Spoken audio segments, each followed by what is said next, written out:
नमस्कार मित्रों, आज हम बात करेंगे विश्व की जलवायु का वर्गीकरण कोपेन के द्वारा। बहुत ही महत्वपूर्ण टॉपिक प्रत्येक एग्जाम के लिए। तो हम बात करते हैं सबसे पहले कि विश्व की जलवायु का वर्गीकरण जिन आधारों पर प्रस्तुत किया जाता है उनमें सबसे पहले हम बात करेंगे आनुभविक वर्गीकरण। किसका? आनुभविक वर्गीकरण, जिसका प्रयोग कोपेन और थॉर्नफेल्ड ने किया। आनुभविक वर्गीकरण। अब हम बात करते हैं नंबर 2 पे, तो जनिक वर्गीकरण। नंबर 3 पे हम बात करें तो व्यवहारिक वर्गीकरण। व्यवहारिक वर्गीकरण। नंबर 4 पे हम बात करें तो हम बात करेंगे संख्यात्मक उपागम या संख्यात्मक संख्यात्मक कह सकते हो, परिमाणात्मक कह सकते हो और इसे मात्रात्मक भी कह सकते हो। मात्रात्मक। इस प्रकार से वर्गीकरण जो किया गया, यानी विश्व में जलवायु का वर्गीकरण जिन आधारों पर किया गया है वो आनुभविक वर्गीकरण, जनिक वर्गीकरण, व्यवहारिक वर्गीकरण, संख्यात्मक, परिमाणात्मक या मात्रात्मक वर्गीकरण। तो हम बात करें ये जो तरीका अपनाया गया, यानी उसे उपागम भी कहा गया है। उपागम की बात करें यानी अनुभविक उपागम, जनिक उपागम, ये उपागम नाम इनको दिया गया। तो सबसे पहले प्राचीन काल में जो जलवायु का वर्गीकरण का श्रेय किसी को दिया जाता है तो वो यूनानी भूगोलवेताओं को दिया जाता है। किसको दिया जाता है? तो यूनानी भूगोलवेताओं को श्रेय दिया जाता है, जिन्होंने व्यवहारिक वर्गीकरण प्रस्तुत किया। क्या प्रस्तुत किया? व्यवहारिक वर्गीकरण जलवायु का प्रस्तुत किया। और विश्व की जलवायु को प्रमुखतः जैसे उष्ण, शीतोष्ण और शीत, 3 प्रकार की जलवायु में विभक्त कर दिया। उष्ण, शीतोष्ण और शीत। सबसे पहले यूनानी भूगोलवेताओं ने व्यवहारिक दृष्टिकोण के आधार पर क्या कर दिया? विश्व की जलवायु को मुख्यतः उष्ण, शीतोष्ण और शीत जलवायु के रूप में विभक्त कर दिया। उसके बाद हम बात करते हैं सर्वप्रथम किसी ने जलवायु का वर्गीकरण प्रस्तुत किया तो केंडोले ने। किसने? तो केंडोले, डी कोंडेले ने प्रस्तुत किया, जो कहां के थे? फ्रांस के थे।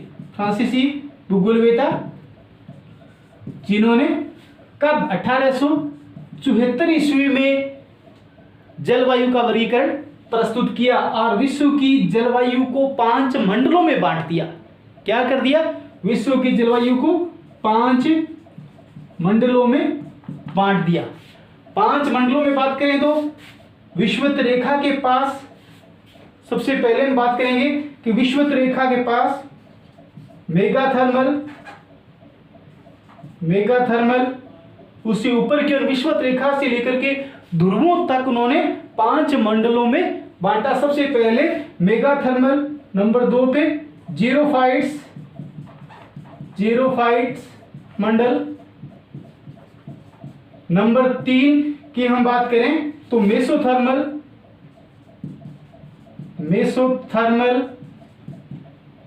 मंडल, नंबर 4 पे माइक्रोथर्मल मंडल, नंबर 4 और नंबर 5 की हम बात करेंगे तो हेकिस्टोथर्मल मंडल। ये 5 मंडलों में विभक्त किया विश्व की जलवायु को। किसने? केंडोले ने। कब? 1874 ईस्वी में। ये सामान्य सी बातें आप याद रखें। अब हम बात करते हैं कि हमने केंडोले की चर्चा की। पहले कारण क्या था? क्योंकि केंडोले के द्वारा प्रस्तुत जो विश्व की जलवायु के 5 जो मंडल थे उन्हीं को आधार बनाया सबसे पहले किसने? कोपेन ने। कोपेन ने अपने जलवायु वर्गीकरण में सबसे पहले 1900 में प्रस्तुत किया। कब किया? 1900 ईस्वी में इन्होंने अपना जलवायु वर्गीकरण सर्वप्रथम प्रस्तुत किया। किस आधार पर? तो आनुभविक। किस आधार पर? तो आनुभविक और मात्रात्मक। कई बार ये प्रश्न परीक्षा में आ जाता है कि कोपेन ने अपना वर्गीकरण किन आधारों पर प्रस्तुत किया, तो अनुभविक वर्गीकरण और मात्रात्मक आधार पर उन्होंने वर्गीकरण प्रस्तुत किया। 1900 के बाद उन्होंने 1918 में अपना संशोधित और दूसरा जलवायु वर्गीकरण प्रस्तुत किया। 1918 में प्रस्तुत करने का जो तरीका था उसमें इन्होंने वर्ष की औसत वर्षा और औसत तापमान के आधार पर उन्होंने क्या किया, अपना जलवायु वर्गीकरण प्रस्तुत किया। तो सबसे पहले कोपेन ने 1900 में जलवायु वर्गीकरण प्रस्तुत किया। उन्होंने अंग्रेजी में के 5 बड़े अक्षर यानी कैपिटल अक्षरों का प्रयोग किया। कौन कौन से, तो उन्होंने सबसे पहले जिन 5 अक्षरों का प्रयोग किया, A, B, C, D और E, इनका विस्तृत दिया गया। लेकिन सबसे पहले आपको ये समझना बेहद जरूरी है कि 5, कई बच्चे यहाँ बोलते हैं कि सर ये बहुत हार्ड है क्योंकि अंग्रेजी के अक्षर हैं और इनको आगे विस्तार से याद करना। लेकिन सबसे पहले अगर सही ढंग से याद किया जाए तरीके से तो मेरे ख्याल से इससे आसान और कुछ नहीं है। तो सबसे पहले हम बात करें ए वर्गीकरण की, तो ए से अभिप्राय इन्होंने उष्णकटिबंधीय, ए से अभिप्राय आप समझ रहे हो, उष्णकटिबंधीय आर्द्र जलवायु, उष्णकटिबंधीय आर्द्र जलवायु की बात इन्होंने की है। उष्णकटिबंधीय आर्द्र जलवायु की बात इन्होंने की है और ये विषुवत रेखीय जलवायु की बात इसके लिए कर रहे हैं। किसकी कर रहे हैं, तो ये विषुवत रेखीय जलवायु की बात यहां पर वो कर रहे हैं। विषुवत रेखीय यानी विषुवत रेखीय से अभिप्राय आप क्या मानोगे, 5 डिग्री उत्तरी अक्षांश से लेकर के 5 डिग्री दक्षिणी अक्षांशों के बीच, 5 डिग्री उत्तरी अक्षांशों से लेकर के 5 डिग्री दक्षिणी अक्षांशों के बीच के क्षेत्र को इन्होंने ये नाम दिया है। अब यहां की विशेषता क्या है, तो सब यहां शीत रहित प्रदेश है ये, यानी इस क्षेत्र में वर्ष भर क्या है, शीत ऋतु नहीं होती है। क्या शीत ऋतु है वो नहीं होती है। नहीं होने से अभिप्राय क्या है, शीत रहित जलवायु होने से अभिप्राय क्या है कि यहां पर सबसे ठंडे महीने का तापमान जो है वो 18 डिग्री सेल्सियस से अधिक होता है। यानी शीत रहित या शीत ऋतु रहित ये मौसम यहां रहता है, यानी वर्ष भर यहां पर ठंड नहीं पड़ती है। 18 डिग्री से तापमान जब वर्ष भर अधिक रहेगा, इन सबसे ठंडे महीने में भी तापमान 18 डिग्री से जब अधिक रहेगा तो स्वाभाविक है कि यहाँ पर सर्दी नहीं होगी। तो ये कुछ सामान्य बातें यहाँ पर थी। इसके अलावा एक बात और विशेष करें तो यहाँ सदाबहार वृक्ष मिलते हैं, सदाबहार वृक्ष मिलते हैं और आर्द्रता सदैव बनी रहती है, यानी आर्द्रता बनी रहती है क्योंकि वर्षा यहाँ पर अधिक होती है। वर्षा क्या होती है, वर्षा अधिक होती है। लगभग बात करेंगे वर्षा का तो लगभग 250 सेंटीमीटर, 250 सेंटीमीटर के आसपास यहाँ वर्षा होती है। यहाँ मिलने वाले वृक्ष को सेल्वा कहते हैं। क्या कहते हैं, सेल्वा वृक्ष जो विषुवत रेखा के पास ही मिलते हैं। तो सेल्वा वृक्ष की बात यहाँ कर रहे हो कि सेल्वा नामक वृक्ष यहाँ कहाँ मिलते हैं, तो विषुवत रेखा के पास। कौन सी जलवायु में, तो ए प्रकार की जलवायु में उष्णकटिबंधीय आर्द्र जलवायु मिलने वाले वृक्ष हैं सेल्वा मुख्य। अब हम बात करते हैं बी वृक्ष की, तो ये शुष्क जलवायु है। क्या है, शुष्क जलवायु है। बी की हम बात कर रहे हैं कि बी प्रकार की जलवायु जो कोपेन के द्वारा दूसरा बड़ा अक्षर कैपिटल अक्षर दिया गया शुष्क जलवायु के रूप में, जहां विशेषता क्या है, विशेषता ये है कि यहां वर्षा से ज्यादा क्या है, वाष्पीकरण क्या होता है, वाष्पीकरण वर्षा से ज्यादा है, वर्षा से ज्यादा है। यानी वाष्पीकरण क्या है, वर्षा से ज्यादा होता है। यहां शुष्क जलवायु मिलती है।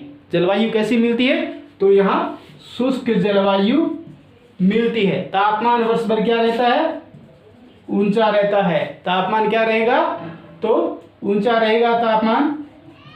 इसके अलावा यहाँ मिलने वाली जो वनस्पति है वो क्या होगी, वनस्पति की जड़ें जो है वो अधिक गहरी होगी, यानी नमी को प्राप्त करने के लिए उनकी जड़ें अधिक गहराई तक फैल जाती है। यानी मिलने वाली वनस्पति कैसी होगी, तो जड़ें उनकी गहरी होगी। इसके अलावा पत्तियां उनकी कांटेदार होगी और पत्तियां क्या होगी, छोटी होगी। कैसी होगी, छोटी होगी। झाड़ीनुमा वृक्ष यहाँ अधिक मिलते हैं। ये कुछ सामान्य बी प्रकार की जलवायु की विशेषता कोपेन के द्वारा दी गई। अब हम बात करते हैं सी प्रकार की जलवायु की, यानी सामान्य 5 बड़े कैपिटल अक्षरों की चर्चा इन्होंने सबसे पहले की। तो उन 5 अक्षरों के बारे में आपको बताया जा रहा है कि ये प्रकार की बात हमने की कि उष्णकटिबंधीय आर्द्र जलवायु के रूप में, और इसके यहाँ पर वर्ष भर क्या तापमान ऊंचा रहता है, वर्षा यहाँ अधिक होती है, आर्द्रता बनी रहती है, सदाबहार वृक्ष यहाँ पर मिलते हैं देखने को। और यहाँ पर क्या है, विशेष बात यह कि यहाँ पर आर्द्रता सदैव बनी रहती है और विषुवत रेखा के आसपास का ये क्षेत्र है। दूसरी बी प्रकार की जलवायु की बात की तो शुष्क जलवायु है, और यहाँ पर मिलने वाले वनस्पति की जड़ें क्या होती है, गहरी होती है, क्योंकि यहाँ पर वाष्पीकरण अधिक होता है, जल का थोड़ा अभाव रहता है, जलवायु यहाँ की शुष्क है, और इसी कारण नमी को प्राप्त करने के लिए वृक्षों की जड़ें क्या हो जाती है, अधिक गहरी हो जाती है। कांटेदार वृक्ष यहाँ पर और छोटी पत्ती वाले वृक्ष यहाँ पर ज़्यादा मिलते हैं। अब हम बात करते हैं सी प्रकार की जलवायु। तो यहाँ सामान्य तापमान और वर्षा, सामान्य तापमान और वर्षा में अनुकूल जलवायु यहाँ पर मिलती है। कैसी जलवायु मिलती है, अनुकूल जलवायु यहाँ मिलती है। यहाँ पर जलवायु कैसी मिलती है, तो यहाँ पर जलवायु सबसे ठंडे महीने का तापमान जो है ऐसी जलवायु में 18 डिग्री सेल्सियस से कम, लेकिन -3 डिग्री सेल्सियस से अधिक होता है। यानी सामान्य जलवायु है, अनुकूलतम जलवायु।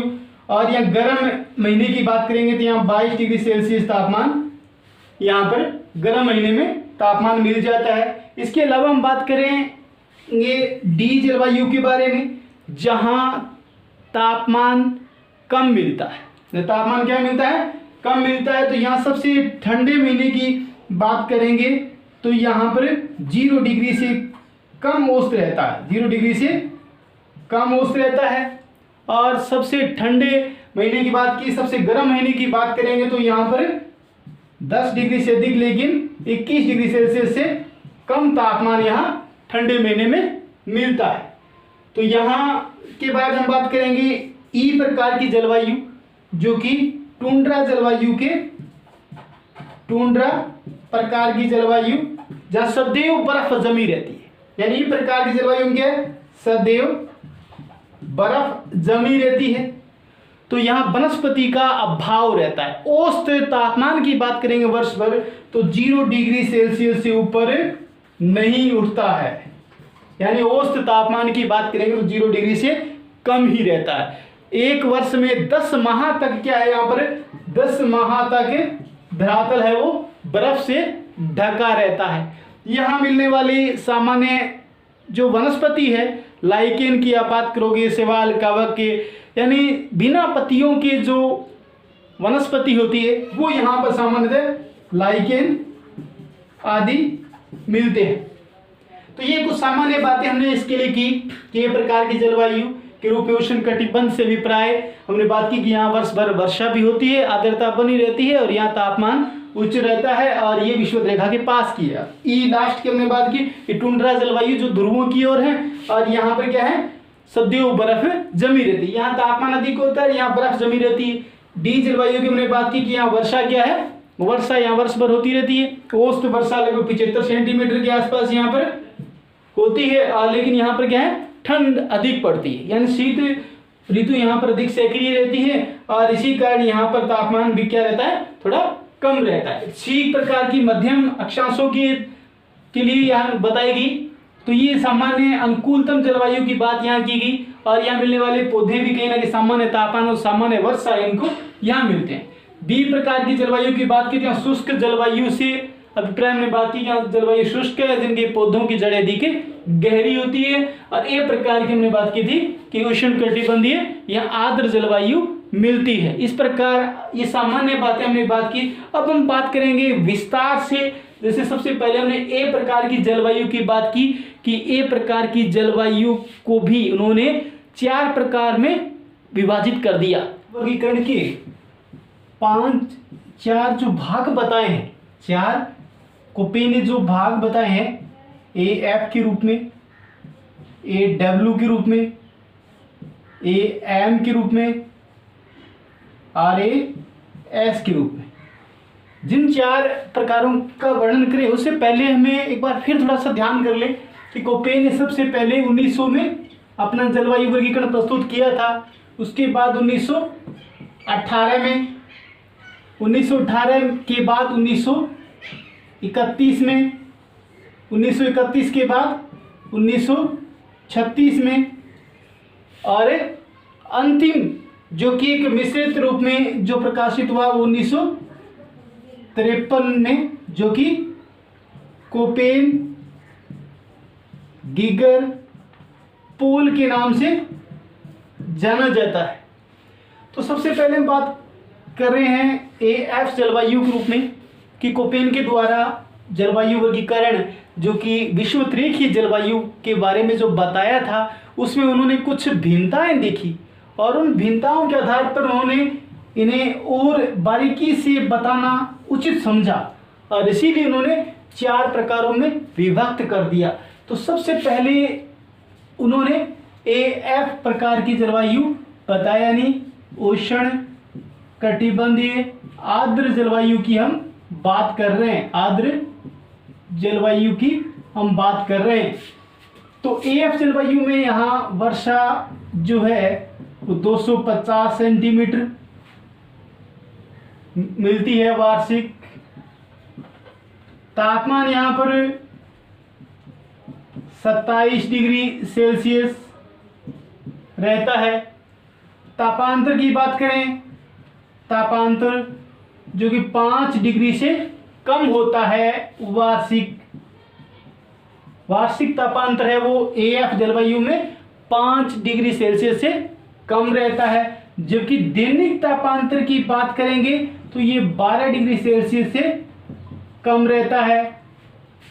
तापांतर से अभिप्राय आप समझ रहे होंगे कि ताप में अंतर क्या है, ताप में अंतर कैसा कि जैसे आप मान लें कि एक दिन का अधिकतम तापमान में से न्यूनतम तापमान जब घटा दिया जाता है तो शेष जो बचता है उसे तापांतर कहा जाता है, यानी ताप में अंतर। जैसे एक दिन का अधिकतम तापमान मान लीजिए दोपहर के अंदर रहा वो 40 डिग्री सेल्सियस रहा, और न्यूनतम रात्रि के अंदर यानी 2 से 4 बजे का टाइम जो है वहाँ लगभग तापमान है 15 डिग्री। तो यहाँ अंतर कितना आ गया, ये 25 डिग्री जो आया है वो क्या है, तापांतर है। ये आप याद रखें। तो यहाँ हमने बात कर ली, और यहाँ जो सेल्वा नाम की वनस्पति मिलती है, आर्द्रता सदैव बनी रहती है।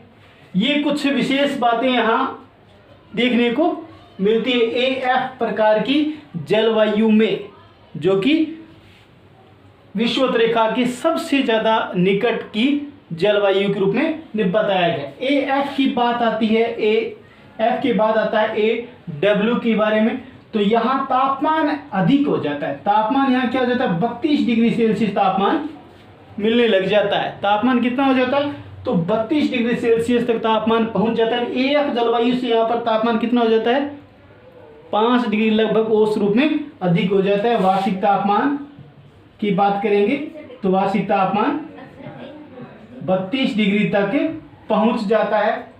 तापांतर यहाँ बढ़ जाता है, तापांतर यहाँ लगभग 21 डिग्री सेल्सियस तक औसत रूप में पहुंच जाता है। यहाँ सर्दी का तापमान, सर्दी में तापमान क्या होता है, थोड़ा कम हो जाता है, थोड़ा AF की तुलना में कम मिलता है। वनस्पति यहाँ की तरह ही सदाबहार मिलती है, सदाबहार वनस्पति यहाँ मिलती है।